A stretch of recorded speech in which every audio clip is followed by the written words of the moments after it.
The wind howled like a dying creature the moment she appeared, shivering, hollow-eyed, wrapped in nothing but a torn buffalo hide, as if the desert itself had spat her out after swallowing her for a decade.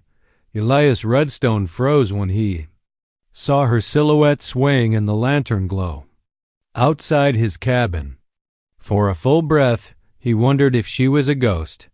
The Chiricahua night was bitter, cold enough to turn skin to glass, and no one should have been alive out there, especially not an Apache woman who had vanished from these lands 10 years ago without a trace. She steadied herself against his doorframe, her breath fogging the air. Elias.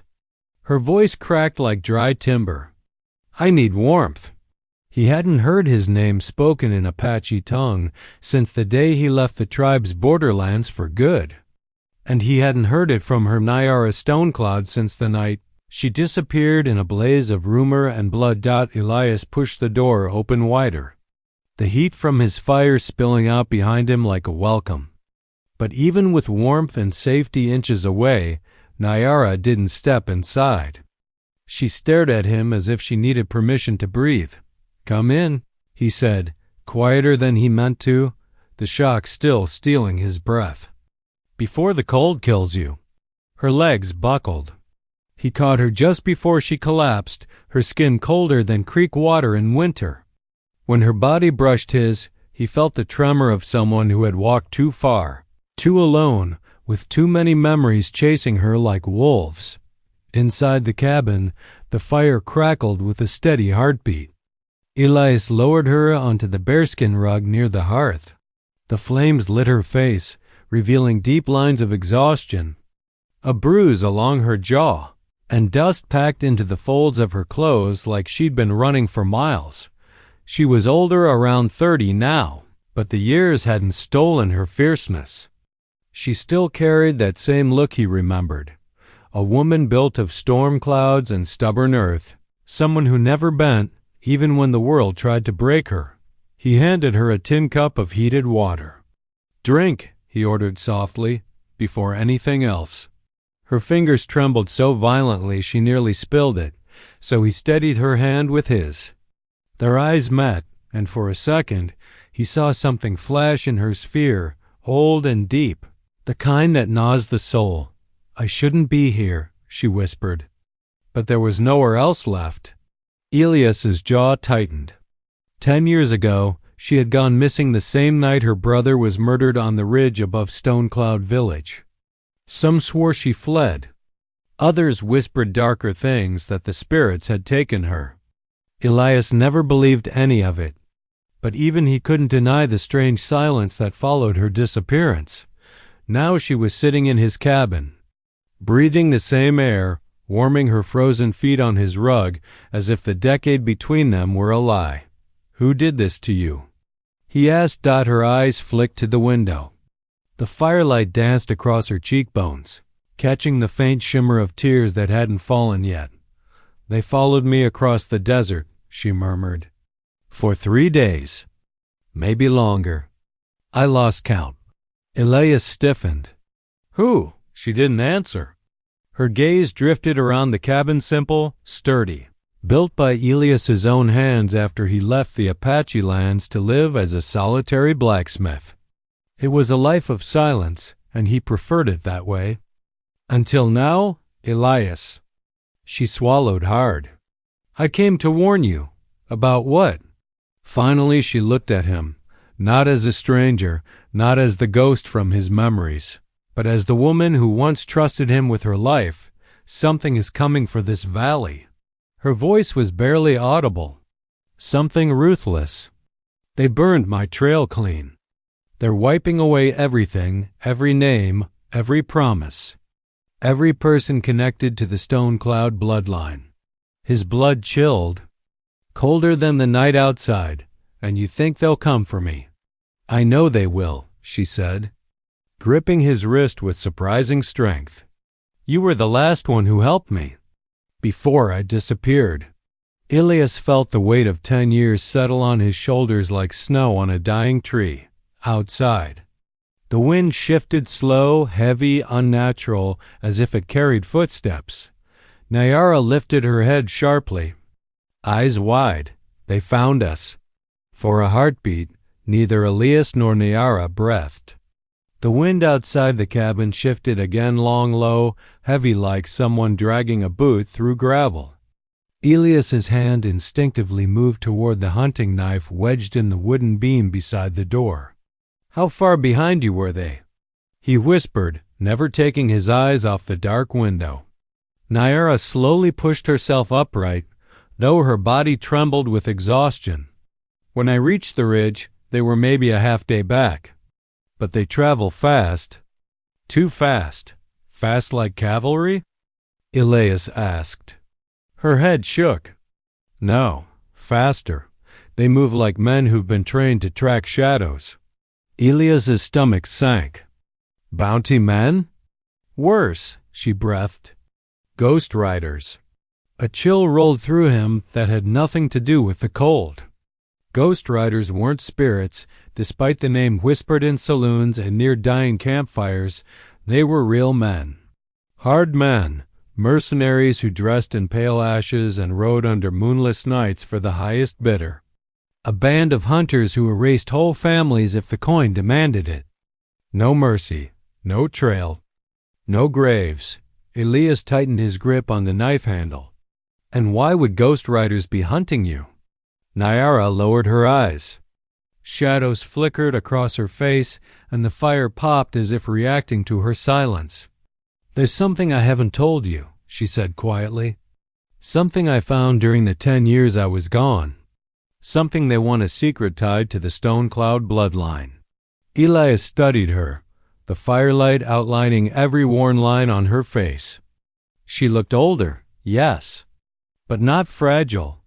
There was steel in her bones, the kind that comes from living through storms most people never survive. What did you find, Nayara? Her gaze lifted to meet his, filled with something that looked like shame. I can't say yet. Not until I know I can trust you again. A sharp sting hit Elias's chest. You came to my door half dead. I gave you warmth. You think I'd turn you in? That's not what I fear, she answered softly. I fear what happens to you if you know too much. He was about to speak when a sudden thud slammed against the cabin's outer wall. Not a footstep. Not wind. Something heavy, purposeful. Nayara's breath hitched. They're here. Elias dropped into a crouch, pulling her behind the thick wooden table. His mind raced through the layout of the cabin, the tools he could use, the weak boards near the back, the old rifle above the hearth. He snatched it down, loaded it with a single movement, and aimed at the door. Silence. Not even the wind dared to breathe. Then another thud, closer this time. A scrape, a whisper of leather. Elias's pulse pounded like hooves in his ears. He motioned for Nayara to stay low and crawled toward the window. Slowly, he lifted the corner of the curtain. Nothing but darkness. He exhaled, only for a pair of pale, ash-dusted fingers to slap against the glass. Elias jerked back as Nayara covered her mouth to keep from crying out. The fingers slid downward, leaving a streak of white powder like a warning mark. Ghost riders. One of them leaned into view, a tall figure with a bone-white mask covering his face, carved with crude lines resembling teeth. His horse, a towering dark stallion, pawed the ground behind him. Elias cursed under his breath. They tracked you fast. They always do, Nayara whispered. The masked rider tilted his head as if listening. Then, with slow precision, he tapped a single knuckle against the glass. Tap, tap, tap. Elias felt, his muscles coil like a rattlesnake ready to strike. What do they want from you? He hissed. Nayara swallowed. Not from me. From what I carry. His eyes widened. You brought something here? Before she could answer, the ghost rider outside suddenly turned his head eastward as if sensing something in the wind. Another figure emerged from the darkness, then another. 3, maybe 4. All wearing bone masks. All carrying rifles slung across their backs like reapers holding scythes. Nayara clutched Elias's sleeve. "We have to leave, now." Elias nodded once. He grabbed a satchel, stuffed it with ammunition, jerky, matches, and a small canteen. Nayara, though weak, forced herself upright. "Through the back?" she whispered. "Yes," he said. "There's a narrow trail behind the rocks. They won't expect us to take it in the dark." He eased toward the rear door, but before he could open it, Nayara gripped his arm. "Elias, once we leave this cabin, there's no going back." He looked at her, really looked at her, at the fear beneath her strength, at the journey written in her scars, at the fire still burning in her eyes. "I left going back behind a long time ago," he said. Outside, the ghost riders began moving, and Elias opened the door. The night swallowed them the moment Elias eased the back door shut. The air was sharp and cold, biting at their faces as they slipped into the narrow path behind the rocks. Nayara's breath came in uneven bursts, but she forced herself forward. Leaning on the wall of stone when her legs threatened to give out, Elias stayed close. His rifle slung across his shoulder, his knife sheathed at his side. Every few steps he paused and listened. Behind them, faint rustling drifted through the dark ghost riders moving like wolves through dead leaves. "We don't have much time," Nayara whispered. Clutching her side as if something burned beneath her clothing, Elias noticed the way she pressed her hand there, the way she winced with every step. "You're hurt." "No," she breathed, eyes squeezing shut. "It's complicated." He wanted to demand answers, but the distant sound of crunching footsteps made that impossible. They climbed over a cluster of boulders, entered a shadowed decline, and descended into a thin gulch that carved the desert like an old scar. The darkness here felt different, heavy, ancient, almost alive. "Where does this lead?" Nayara asked. "To the canyon," Elias replied. "A place the riders won't enter without caution. Too many ways to slip through their net." Nayara nodded weakly, her body trembling beneath a buckskin garment worn thin by miles. "You built this trail for escape," she murmured. "No," Elias said quietly. "I built it to disappear." For a moment, they walked in silence. Then Nayara stumbled. Elias caught her before she fell, his hand steadying her shoulders. Her skin felt hot, feverish. Something pulsed beneath her fingertips, the place she'd been guarding since the moment she arrived. "Nayara, you're burning up." She leaned her forehead against the rock, struggling to breathe. "It's the journey. The cold. I've gone too long without rest." "That's not all," Elias said. "There's something you're not telling me." Her silence confirmed it. Elias lifted her chin, forcing her to look at him. Her eyes were dark pools of exhaustion, fear, and determination, maybe a little guilt too. "You need to trust me," he said. "I do trust you," she whispered. "That's why I'm here." He nodded. But before he could press her further, an echoing crack split the air-sharp metallic, unmistakably a rifle shot.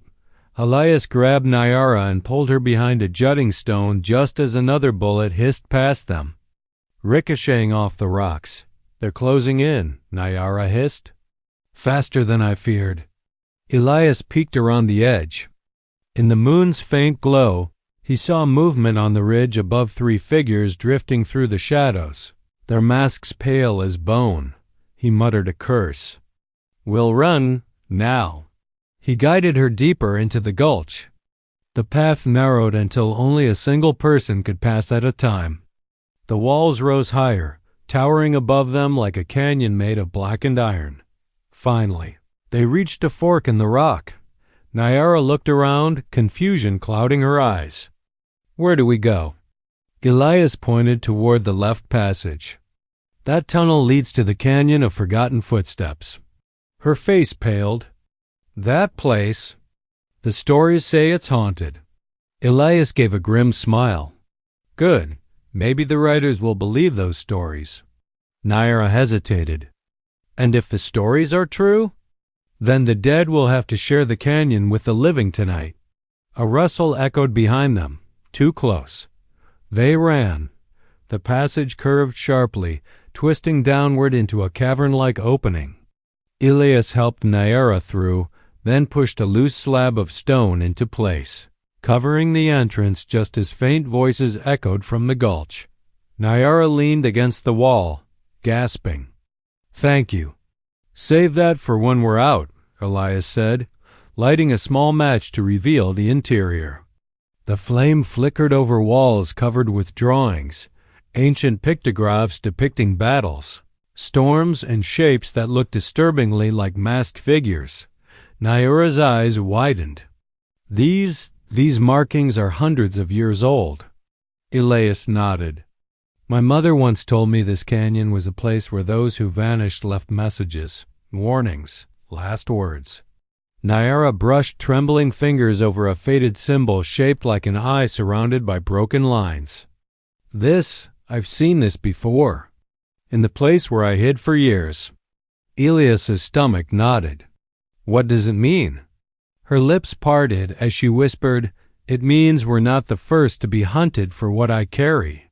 Before Elias could ask anything, a sudden gust blew through the cavern cold.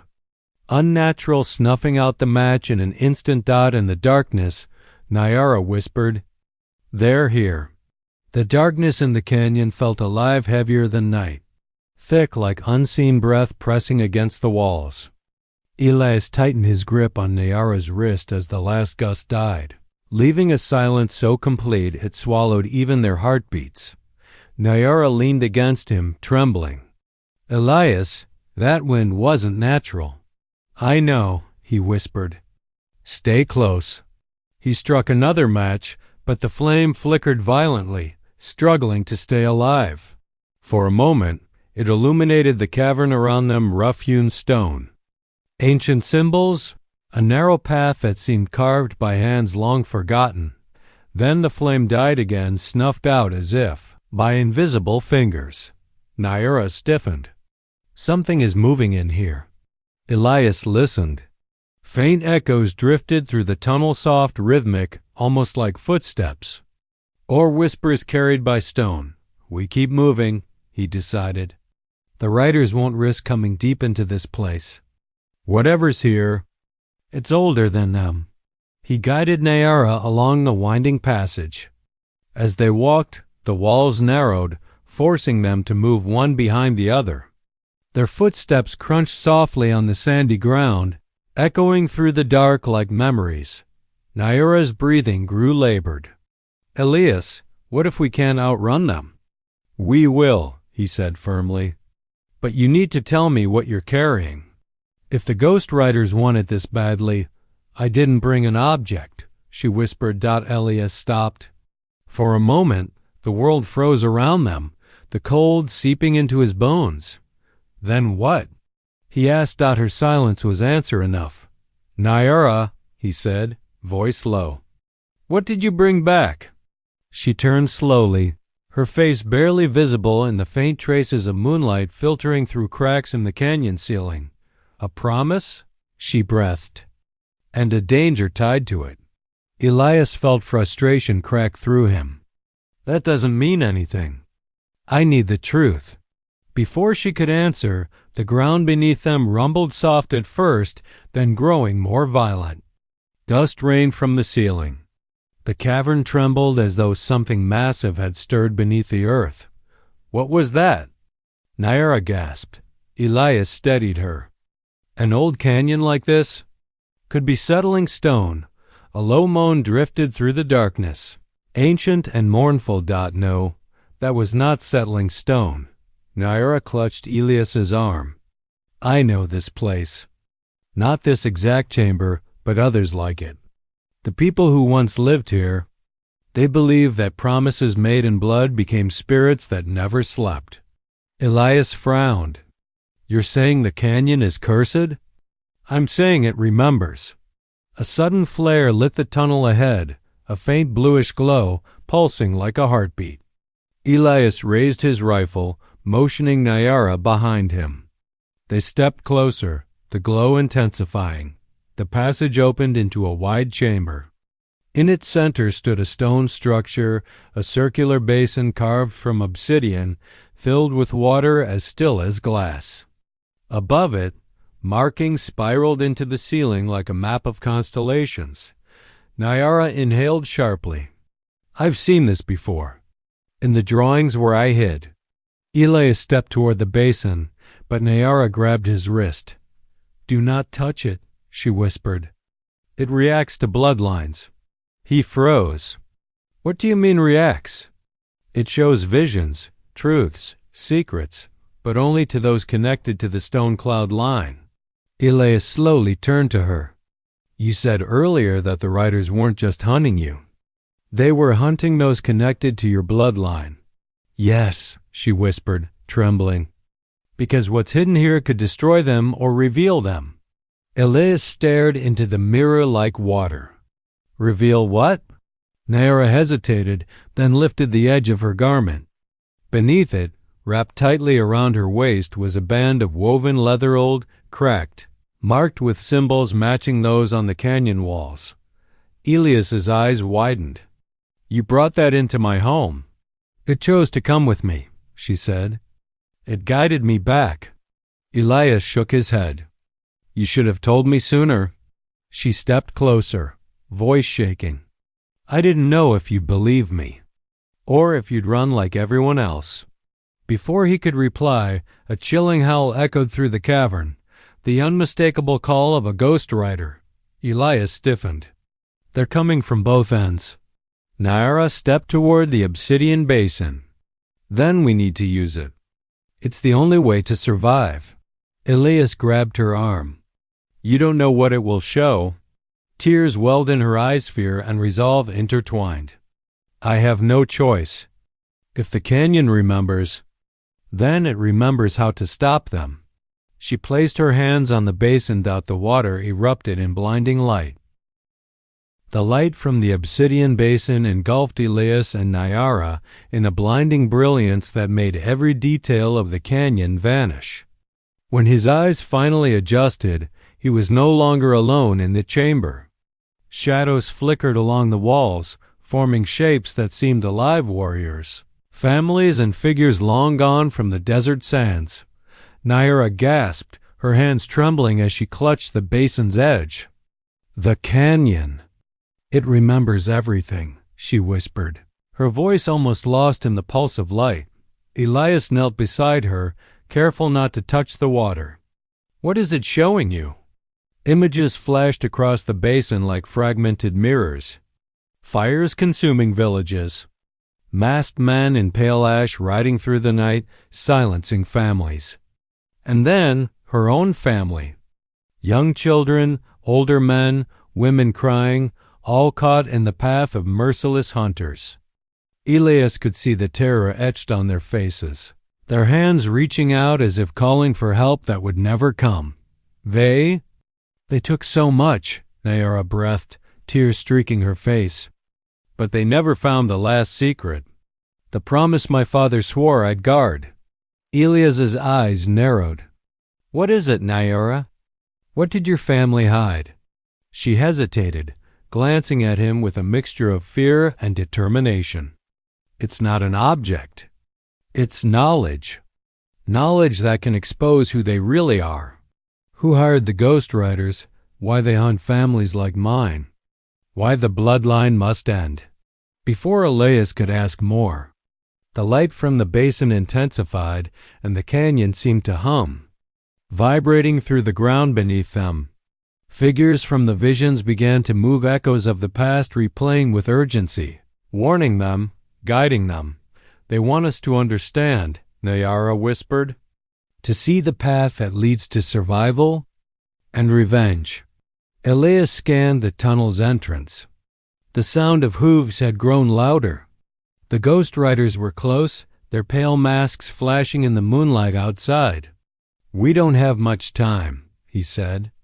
"If they find us here, His voice trailed off. "I know," Nayara said. She drew a deep, shaky breath and pressed her hands more firmly into the basin.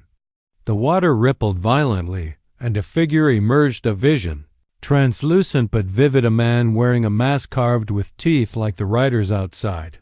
He raised a hand, pointing toward a narrow passage on the far side of the chamber. "That's our way out," Nayara said, her voice tense. "The canyon is showing us the escape route, and the trap we'll set for them." Elias studied the passage. It was narrow, jagged, and twisted like a serpent's spine. One wrong move could leave them trapped. But it was their only chance. He nodded to her. "Lead the way." As they moved, the basin's light dimmed slightly, but vision still flickered along the walls, warnings of pitfalls, jagged rocks, and hidden crevices. Nayara guided Elias carefully, whispering directions. "Step here." "No, crouch there. Watch the ledge." Suddenly, a guttural shout echoed from the cavern mouth. The riders had arrived. Elias drew his knife and motioned for Nayara to stay low. Shadows danced across the walls as the first masked figure appeared at the passage's entrance. Nayara raised a hand, trembling but resolute. "Wait, let them come." Elias's brow furrowed.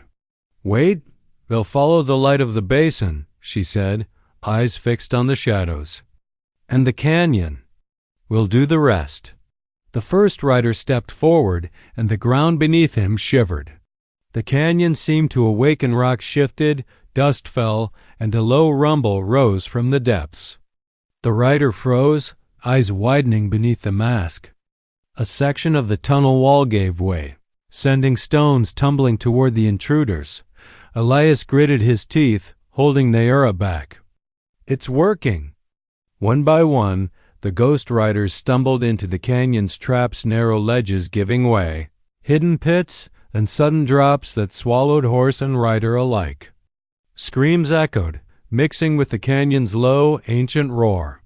Nayara exhaled shakily. "The canyon remembers, and it protects." Elias looked at her, awe and disbelief in his eyes. "And you trusted it enough to bring us here?" She nodded, wiping tears from her cheeks. "I had no choice. It was the only way to survive. And to stop them forever." The rumblings subsided. The basin's light dimmed, leaving the chamber bathed in soft moonlight. Outside, the canyon lay silent, save for the distant cries of the defeated riders fading into the desert night. Elias lowered his knife, turning to Nayara. "We've survived the first trial, but this is only the beginning." Nayara met his gaze, her face resolute despite exhaustion. "Then we finish it, together." The canyon had fallen silent, but Elias knew better than to trust the stillness. Every shadow seemed alive, twisting along the jagged walls, and the air smelled of dust and old stone, heavy with the memory of the canyon's wrath. Nayara's hand brushed against his arm as they cautiously moved toward the narrow passage that the basin had revealed. "The light, it's fading," she whispered. "We have to keep moving." Elias nodded, scanning the rocks for any signs of the ghost riders. Although their immediate threat had been neutralized, he couldn't shake the feeling that they were being watched. The canyon's labyrinthine twists and turns had a way of making even the bravest feel small, insignificant, and exposed. "I can hear them," Nayara murmured, her eyes wide. "Not the riders. Something else." Elias slowed, listening. Faint, almost imperceptible footsteps echoed behind the walls, mingling with the low groan of shifting stone. They weren't human, at least, not entirely. His grip tightened on the knife at his belt.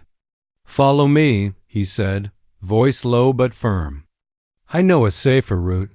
She fell into step behind him, careful not to touch the glowing pictographs. The canyon had protected them so far, but the signs of its memory, whispers, visions, echoes, were not entirely benevolent.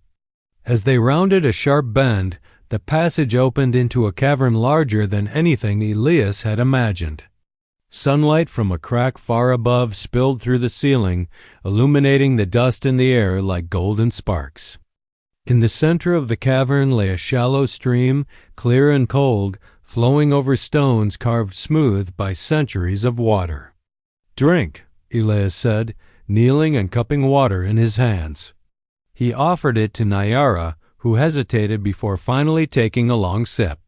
The chill seemed to revive her, flushing color back into her cheeks. "We can't stay here long," she said, scanning the cavern's edges.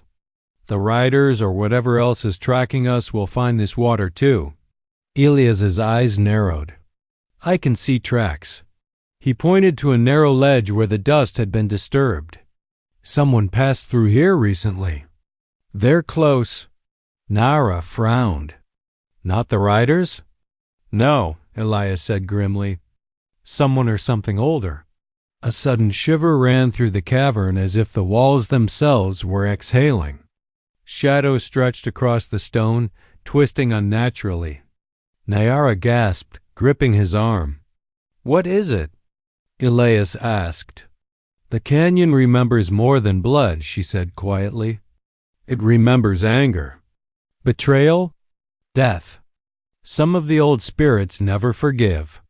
Before Elias could respond, a low, haunting chant echoed from above, a sound that made the hairs on his neck stand on end. Figures began to materialize on the upper ledges, their forms semi-transparent, pale, with eyes that glimmered like embers. They were not human. They were echo spirits bound to the canyon, guardians of the secret the basin had revealed. Elias's jaw tightened. "Stay behind me."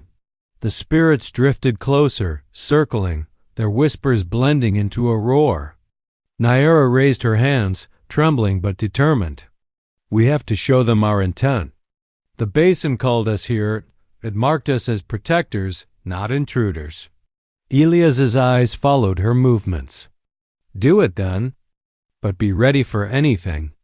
Nayara stepped forward, touching the stream with her fingers. Light shimmered along the water's surface, flowing upward toward the spirits. A strange resonance filled the cavern. The echoes paused, hovering, observing. Elias felt it too, a sense of acknowledgement, an understanding passing through the very stones. The spirits weren't enemies. They were guides, testing them, ensuring the path they had chosen was worthy. "Why are they helping us?"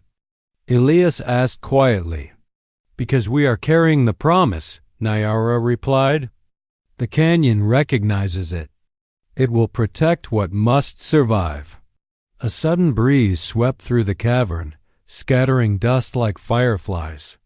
The spirits slowly faded, leaving the passage ahead open. Elias exhaled sharply, relief mixing with lingering tension. "We need to move before the riders regroup," he said. "And before night falls again." Nayara nodded, gripping his hand as they followed the stream along a twisting path that led deeper into the heart of the canyon. Each step brought them closer to a hidden exit, one that would place them miles beyond the reach of the riders, but still within reach of the secret Nayara had sworn to protect. Elias glanced at her, admiration and awe mingling in his gaze. "You carried this alone for 10 years, he said softly. "I don't know how you survived." She smiled faintly, though her eyes remained serious. "I didn't survive. I endured. And now with you, we'll finish what they started." They moved in silence, shadows stretching and contracting as the canyon whispered around them, guiding their path. The promise, the basin, the echoes, they all led to one inevitable confrontation. The riders were not finished, but Elias and Nayara were no longer merely running. They were preparing to stand, and the canyon had chosen them.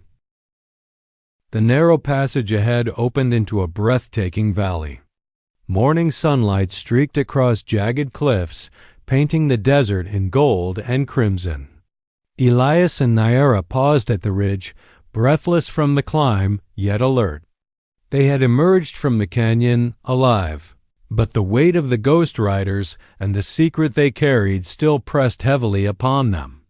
Elias scanned the horizon.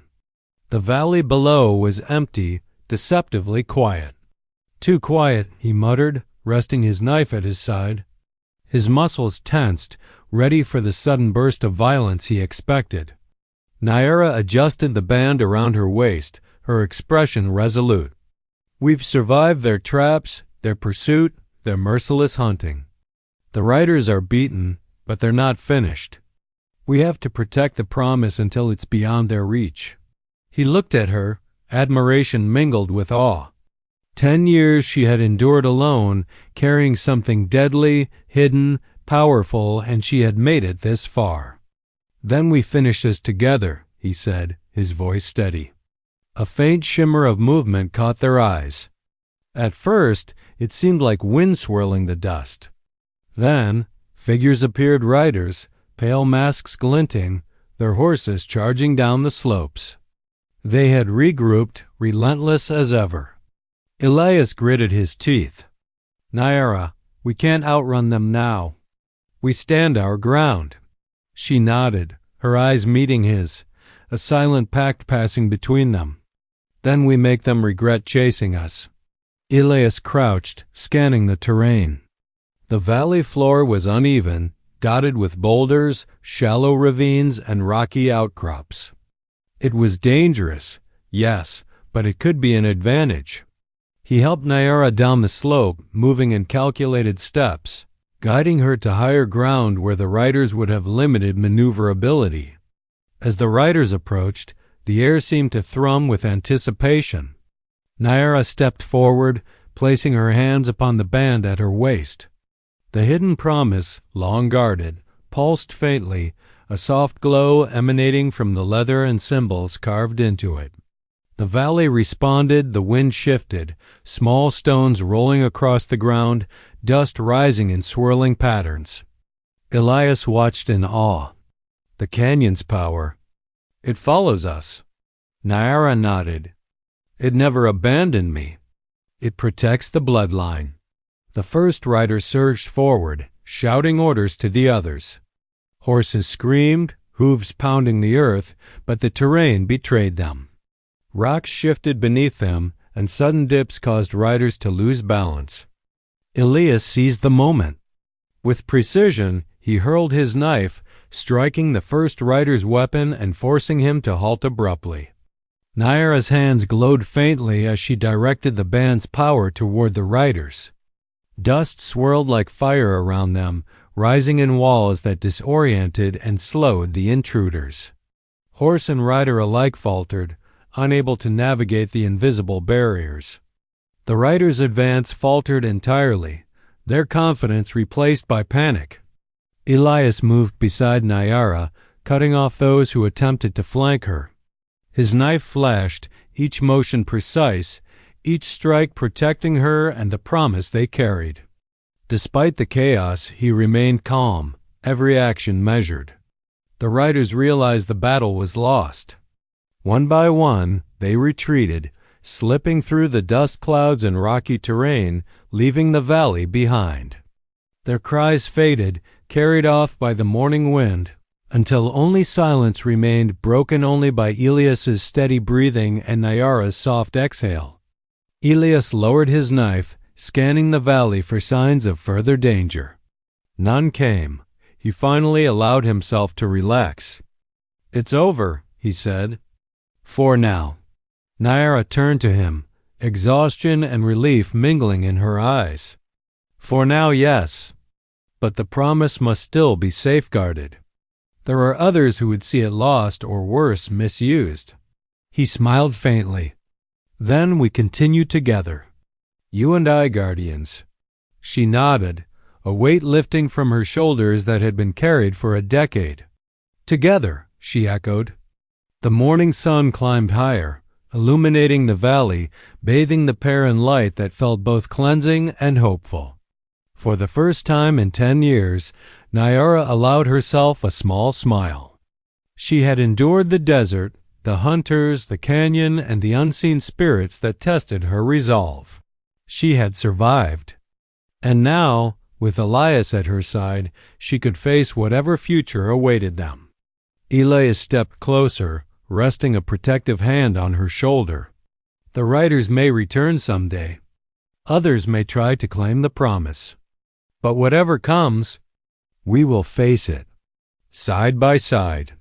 Nayara looked at him, her heart steady for the first time in a long while. And we will protect what must survive, no matter the cost. A wind swept through the valley, warm and steady, carrying with it the whispers of the canyon, the voices of those who had gone before, now at peace, now watching over the promise. Elias and Nayara stood together, shadows stretching long across the desert, warriors of bloodline and bond, ready to embrace a future forged in fire, stone, and unbroken courage. The riders were gone, the valley was theirs, and the promise was safe. Together they stepped forward, leaving the canyon behind and into the dawn of a new life.